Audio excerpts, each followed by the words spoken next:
سیدنا عبداللہ رضی اللہ تعالیٰ جن کو ذوالبجادین کہتے ہیں، یعنی دو چادریں والے جنہیں کہا جاتا ہے، ان کے تعلق سے آتا ہے، روایتوں میں آتا ہے کہ ان کے باپ کا بچپن میں ہی انتقال ہو گیا تھا، اور اس کے بعد میں ان کی ماں بھی جو ہے غریب گھرانے سے تھا، غریب دیے، تو اس کے بعد میں چچا نے کفالت کی، اور چچا نے کفالت کیا، پال پوش کر کے بڑا کیا، بڑا کرنے کے بعد جب بڑے ہو گئے، چچا نے ان کو اونٹ بھی دیے، دوسرے جانور بھی دیے، رہنے کے لیے مکانات بھی دیے، اچھی اچھی چیزیں اس کا ان کو مالک بنا دیا تاکہ وہ اپنی زندگی خود سے گزارے۔ عزیزان ملت اسلامیہ، حضرت سیدنا عبداللہ فرماتے ہیں کہ میرے چاچا نے میرے ساتھ میں سارے احسان و سلوک تو کیے، لیکن اس کے بعد جب مصطفیٰ کریم صلی اللہ علیہ وسلم کی دعوت عام ہوئی، اسلام کی حقانیت میرے دل میں راسخ ہو گئی، میں نے ارادہ کر لیا تھا کہ میں مصطفیٰ کریم صلی اللہ علیہ وسلم پہ ایمان لے آؤں گا، لیکن میں انتظار میں تھا کہ میرا چچا بھی ایمان لے آئے تاکہ میرے چچا کے ساتھ میں بھی مصطفیٰ کریم صلی اللہ علیہ وسلم پہ ایمان لے آؤں۔ کہ میں انتظار کر رہا تھا کہ ایک دن وہ آئے گا کہ میرا چچا دامن اسلام میں داخل ہوگا، میرا چچا ایمان لے آئے گا۔ عزیزان ملت اسلامیہ، فرماتے کہ انتظار کرتا رہا یہاں تک کہ سن 8 ہجری میں مکہ المکرمہ بھی فتح ہو گیا، اور مکہ المکرمہ فتح ہو جانے کے بعد میں فرماتے کہ اب میں نے سوچا کہ اب تو میرا چچا ایمان لائے گا، لیکن کہتے اس کے بعد بھی ایمان نہیں لایا، کہ اب مجھ سے برداشت نہیں ہو پایا، میں اپنے چچا کے پاس گیا، اور چچا کے پاس جانے کے بعد میں نے کہا کہ اے میرے چچا سن، میں اتنے دن سے انتظار کر رہا تھا کہ ہو سکتا ہے کہ تو مصطفیٰ کریم صلی اللہ علیہ وسلم پر ایمان لے آئے، دامن اسلام میں داخل ہو جائے، لیکن اے میرے چچا میں انتظار کرتا رہا، مکہ المکرمہ بھی فتح ہوا، لوگ جوک در جوک دامن اسلام میں داخل ہو رہے، لیکن تو اب تک اسلام نہیں لایا۔ اے میرے چچا سن کہ تو اسلام لائے یا نہ لائے، لیکن میں تو مصطفیٰ کریم صلی اللہ علیہ وسلم کی غلامی میں جا رہا ہوں، میں تو مصطفیٰ کریم صلی اللہ علیہ وسلم کے ہاتھوں پہ بکنے کے لیے جا رہا ہوں، میں تو مصطفیٰ کریم صلی اللہ علیہ وسلم کے دین پر ایمان لا رہا ہوں۔ جب چچا نے یہ سنا تو سننے کے بعد کہا کہ اے بھتیجے کان کھول کر کے سن لے کہ تو اگر مصطفیٰ کریم صلی اللہ علیہ وسلم پر ایمان لائے گا، ساری نعمتوں سے محروم کر دیا جائے گا، گھر بار تیرا واپس لے لیا جائے گا، تیرے پاس جتنے اونٹ ہیں ان اونٹوں کو واپس لے لیا جائے گا، جتنی بکری ہیں ان بکریوں کو ضبط کر لیا جائے گا، یہاں تک کہ تیرے بدن کا ایک ایک کپڑا تیرے بدن سے اتار لیا جائے گا۔ حضرت سیدنا ذوالبجادین رضی اللہ تعالیٰ ارشاد فرماتے ہیں کہ اے چچا جو تو کرنا چاہے کر لے، لیکن مصطفیٰ کی جو محبت میرے دل میں بچ چکی ہے اس کو تو ہرگز نہیں نکال سکتا۔ عزیزان ملت اسلامیہ، حضرت سیدنا ذوالبجادین رضی اللہ تعالیٰ عنہ کے ساری چیزیں پراپرٹی وغیرہ ساری چھین لی جاتی ہے، گھر پہ بھی قبضہ کر لیا جاتا ہے، جانور بھی آپ سے واپس لے لیے جاتے ہیں۔ روایتوں میں ہے کہ آپ کے بدن کا ہر کپڑا آپ کے بدن سے اتار لیا جاتا ہے، آپ برہنہ ہو جاتے ہیں، اسی حالت میں اپنی والدہ کی خدمت میں آتے ہیں۔ والدہ نے جب دیکھا تو دیکھنے کے بعد میں چہرہ دوسری طرف پھیر لیا، کہا بیٹے یہ کیا معاملہ ہے؟ کہا کہ ماں والد محترمہ سن لیجئے، میں مصطفیٰ کریم صلی اللہ علیہ وسلم پر ایمان لے آیا ہوں، ان کے ہاتھوں پہ بک چکا ہوں، ان کی غلامی کا پٹا میں نے اپنے گلے میں ڈال لیا ہے، میرے چچا نے میری ساری چیزیں واپس لے لی ہے، میں مصطفیٰ کریم صلی اللہ علیہ وسلم کی خدمت میں مدینہ منورہ جانا چاہتا ہوں، اے ماں صرف اتنا کر دے کہ مجھے جو ہے ایک کپڑا دے دے تاکہ اس کپڑے سے میں اپنے سطر کو چھپا سکوں اور مصطفیٰ کریم صلی اللہ علیہ وسلم کی خدمت میں پہنچ جاؤں۔ ماں ہوتی ہے، ایک کمبل ماں نے دے دیا، حضرت سیدنا ذوالبجادین رضی اللہ تعالیٰ عنہ نے اسی کو 2 حصے کر دیا، ایک حصے سے اپنے سطر کو ڈھانپا اور دوسرا حصہ اپنے چادر بنا کر کے اوڑھ لیا، تو 2 چادر والے اسی لیے آپ کو کہا جاتا ہے۔ حضرت سیدنا ذوالبجادین رضی اللہ تعالیٰ اب وہاں سے مدینہ منورہ کا سفر کرتے ہیں، پاس میں کوئی سواری نہیں ہے، کیسے مدینہ منورہ تک پہنچے؟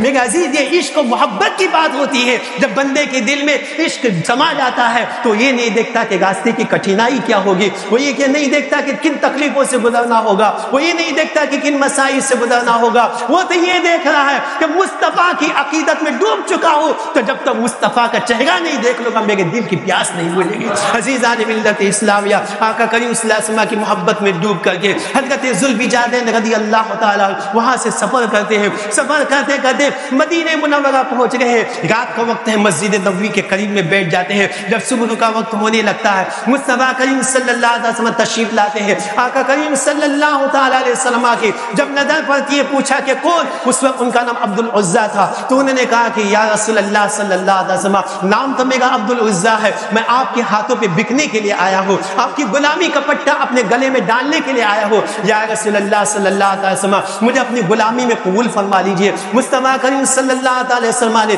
غلامی میں قبول فرما لیا، اور قبول فرمانے کے بعد میں ان کو کہا کہ آج سے تمہارا نام عبداللہ ہے اور اس کے تمہارا لقب ذوالبجادین ہے۔ مصطفیٰ نے ذوالبجادین کہا، پوری دنیا ان کو ذوالبجادین کے نام سے جانتی ہے۔ عزیزان ملت اسلامیہ، اب حضرت سیدنا عبداللہ رضی اللہ تعالیٰ کو حکم ہوتا ہے کہ اصحاب صفہ کے ساتھ تم کو بھی رہنا ہے، دین کا علم حاصل کرنا ہے۔ وہیں پہ چبوترے پہ رہ کر کے دین کا اس علم حاصل کرتے ہیں۔ حضرت سیدنا ذوالبجادین رضی اللہ تعالیٰ قرآن کی تعلیم حاصل کر رہے ہیں، قرآن کا علم حاصل کر رہے ہیں، تلاوت میں اتنا ذوق اور شوق کہ بلند آواز سے قرآن کریم کی تلاوت کر رہے ہیں۔ حضرت سیدنا امیر المومنین عمر فاروق اعظم رضی اللہ تعالیٰ عنہ نے جب دیکھا تو دیکھنے کے بعد منع کرنے کی کوشش کی کہ اتنی اونچی آواز میں تلاوت کرتے ہو، دوسروں کو خلل واقع ہوتا ہے۔ مصطفیٰ کریم صلی اللہ علیہ وسلم کی جب نظر پڑی کہ اے عمر ان کو منع نہ کرو، اس لیے کہ تلاوت میں گچ بس چکے ہیں، ان کا عالم نگرانا ہو چکا ہے، یہ وجد میں قرآن کریم کی تلاوت کرتے ہیں، ان کو منع مت کرو۔ یہ حضرت سیدنا عبداللہ ذوالبجادین رضی اللہ تعالیٰ عنہ۔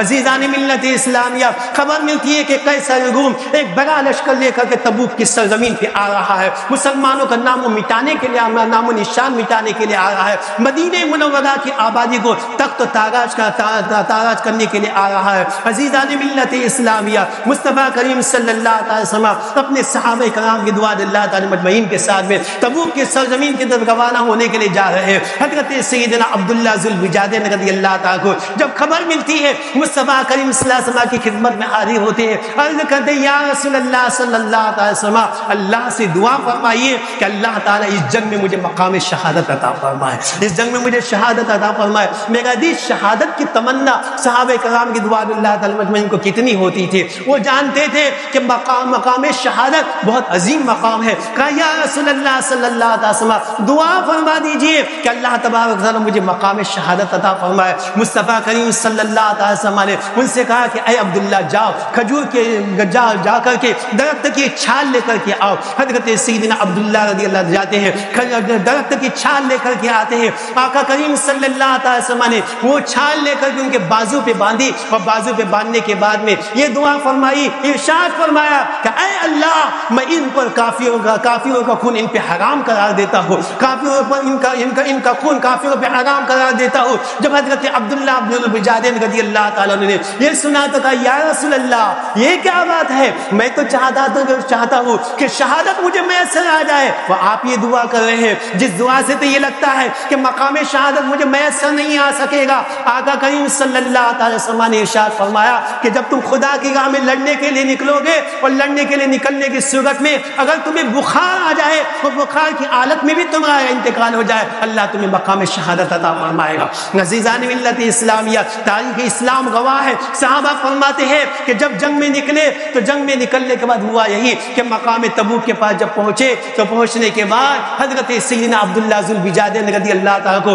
بخار آیا، اسی بخار کی حالت میں ان کا انتقال ہو گیا۔ اب انتقال ہو جانے کے بعد اب شان کیا ہے، حضرت سیدنا عبداللہ بن مسعود رضی اللہ تعالیٰ عنہ ارشاد فرماتے ہیں رات کا وقت میں نے کیا دیکھا کہ ایک آگ روشن نظر آ رہی ہے، میں نے سوچا کہ کیا معاملہ ہو رہا ہے، کہتے ہیں کہ جب جا کر کے میں نے قریب دیکھا تو کیا دیکھا کہ وہاں پہ قبر کھودی ہوئی ہے، اور اس قبر کے پاس میں نے یہ دیکھا کہ قبر میں مصطفیٰ جانے کا صلی اللہ علیہ وسلم تشریف فرما ہے۔ قبر کے باہر حضرت سیدنا صدیق اکبر اور عمر